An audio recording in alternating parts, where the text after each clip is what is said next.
नमस्कार साथियों। आज देश में एक ऐतिहासिक दिन कहा जा सकता है। उस ऐतिहासिक दिन के साक्षी आज हम आप सभी लोग बने हैं। ऐतिहासिक दिन किस लिए ये आपको भी पता है, क्योंकि देश में आज राष्ट्रपति चुनाव के मतदान की गणना हो रही है। हम सभी जानते हैं कि राष्ट्रपति चुनाव में दो उम्मीदवार एनडीए की तरफ से श्रीमती द्रौपदी मुर्मू और पूरे विपक्ष की तरफ से संयुक्त उम्मीदवार के रूप में श्रीमान जसवंत सिन्हा जी थे। और अभी ताज़ा आंकड़ों के हिसाब से, जैसा कि मीडिया माध्यमों से या फिर इस चुनाव के जो चुनाव अधिकारी जिस तरीके से बता रहे हैं, तीसरे राउंड की काउंटिंग के बाद ही द्रौपदी मुर्मू जो जादुई आंकड़ा था राष्ट्रपति चुनाव की वोटों का, उस आंकड़े को पार करके भारत की पहली आदिवासी महिला के राष्ट्रपति के रूप में उन्होंने विजय हासिल की और देश की 15वीं राष्ट्रपति वो बनी है। राष्ट्रपति चुनाव हम सभी जानते हैं कि 18 तारीख को वोट डाले गए और आज 21 तारीख को उसकी काउंटिंग हो रही है। राष्ट्रपति चुनाव में कुल 10,86,431 वोट है, जिसमें जीतने के लिए 5,43,261 वोटों की आवश्यकता है। और तीसरे राउंड के बाद ही द्रौपदी मुर्मू ने इस जादुई आंकड़े को पार कर लिया है। चूँकि अभी औपचारिकता बाकी है क्योंकि काउंटिंग चल रही है, परंतु चूँकि जादुई आंकड़ा पार करने के बाद अब इसमें कोई किंतु परंतु नहीं रह जाता। सिर्फ शेष यही बचता है कि जीत का मार्जिन और कितना लंबा हो सकता है। तो देश को पहली आदिवासी महिला राष्ट्रपति मिलने के लिए सर्वप्रथम मैं समस्त देशवासियों को और द्रौपदी मुर्मू जी को बहुत बहुत बधाई और हार्दिक शुभकामनाएं देता हूं।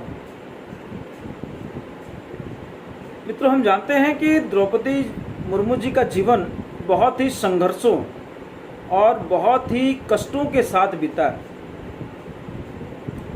चूँकि वो एक आदिवासी परिवार में जन्मी, उनका जन्म 20 जून 1958 को उड़ीसा के मयूरभंज में हुआ था।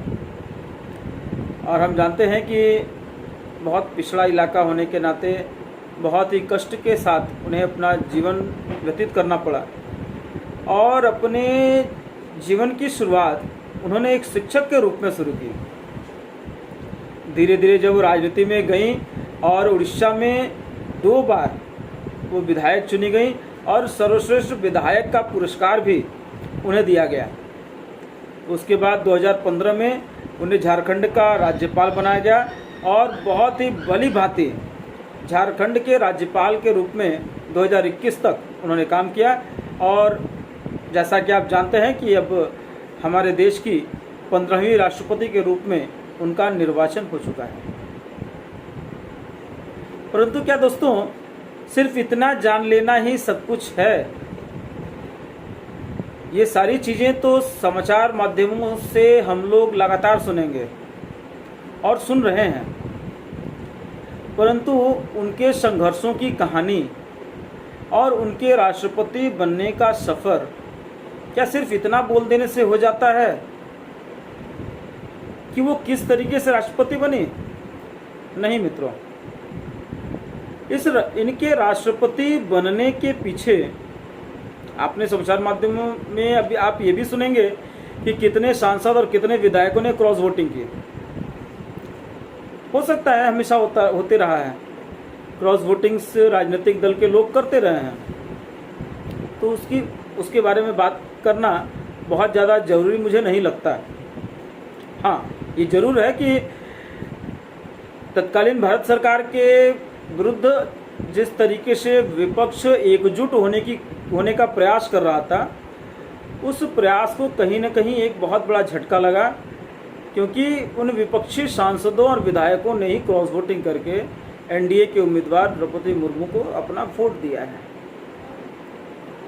देखिए, द्रौपदी जी के राष्ट्रपति बनने के पीछे एक ऐसी विचारधारा है जिस विचारधारा में अंत्योदय के विचारधारा के साथ जो आगे बढ़ते हैं, अंत्योदय के दर्शन के साथ जो दल आगे बढ़ती है, उसी दल ने द्रौपदी मुर्मू को राष्ट्रपति पद के लिए नामांकित किया। अंत्योदय का अर्थ क्या है? हम सभी जानते हैं कि समाज के पिछड़े श्रेणी में अंतिम पंक्ति में खड़े हुए व्यक्ति तक उन तक हर सरकार की चीज़ें पहुँचें और अंतिम पंक्ति में खड़े व्यक्ति को किस तरीके से उसे अग्र पंक्ति में लाकर खड़ा करना, ये अंत्योदय की एक बात है। हमने आज तक देखा है कि किस प्रकार एक परिवार विशेष के साथ रहने वाले लोग और एक परिवार विशेष की बात करने वाले लोगों को कहीं न कहीं उनके परिवार के कृपा के हिसाब से अगर कहें तो उन्हें किसी भी संवैधानिक पद पर हो या राजनीतिक पद पर हो, उन्हें बैठा दिया जाता था, क्योंकि वे एक परिवार की सेवा करते थे। द्रौपदी मुर्मू एक ऐसे परिवार से आती हैं जिस परिवार ने भारत माता की सेवा का व्रत लिया है। वे एक ऐसे संगठन से आती हैं जिस संगठन ने निरंतर भारत माता को परम वैभवशाली बनाने का लक्ष्य लेकर काम करने का अब आगे बढ़ते रहे हैं। हम सभी जानते हैं पंडित दीनदयाल उपाध्याय ने जिस अंत्योदय के बारे में बात किया था, आज तत्कालीन मोदी सरकार ने उसी अंत्योदय अंतिम पंक्ति में खड़े व्यक्ति को किस तरीके से देश के सर्वोच्च पद पर स्थान दिया जाए, सिर्फ उनकी काबिलियत के बल पर, सिर्फ उनके काम के दम पर, उन्होंने जितने संघर्ष और जितने परिश्रम से अपनी जीवन व्यतीत की है, उसके बल पर उनको राष्ट्रपति के लिए चुनना, ये उनके लिए नहीं, देश के लिए परम सौभाग्य की बात है।